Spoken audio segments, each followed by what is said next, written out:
Marami nagtatanong sa akin kung saan daw ba makikita yung GGives sa GCash. So, open nyo lang yung GCash nyo. Nakikita nyo itong borrow sa taas. I-click nyo lang po yan. So, bali tatlo po yung pwede nyo i-borrow kay GCash. Kung meron kayo G-Loan, GGives, tsaka G-Credit. Ay, meron na rin po pala silang borrow loan. So, dito muna tayo kay G-Loan. Si G-Loan naman, ayan. Check natin kung may offer tayo.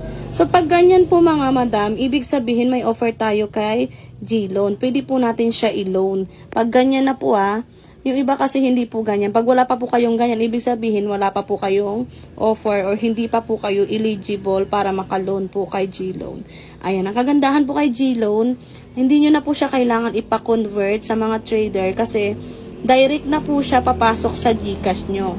Ayan, kiklik nyo lang yung get started, ilalagay nyo lang po yung information nyo. Then, ayun na, pwede na po kayo makapag-loan kay G-Loan. Balik po tayo kay GGives. Check natin kung magkano yung offer sa atin. Ayan, ito naman po yung sa GGives natin. May 30k po tayo na offer.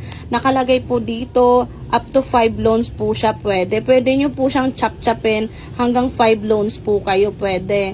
Hanggat may credit limit po kayo dyan, pwede po siya i-loan. Basta, hindi nyo pa po nagagamit yung 5 loans na yan.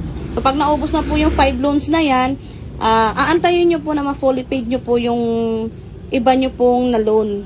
Ayun. Kailangan may isa po kayo doon na ma-fully paid para makahiram po ulit kayo kay GGives. So, saan nga ba siya pwedeng gamitin? Pwede po siya sa mga supermarkets po, sa pharmacy, sa mga bills po natin, kung magbabayad tayo ng tubig at Meralco, pwede po siya ibayad. Kung kakain tayo sa labas, pwede rin po siya ibayad.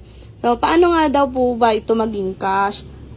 Si GGives po ay kailangan na po natin ng trader para po ma-convert ito into cash. So, PM nyo lang po ako sa aking Blue App. Nakalagay na, naka-pin post naman po yan dyan kung saan nyo po ako mahahanap sa Blue App. Ingat po kayo sa mga scammer.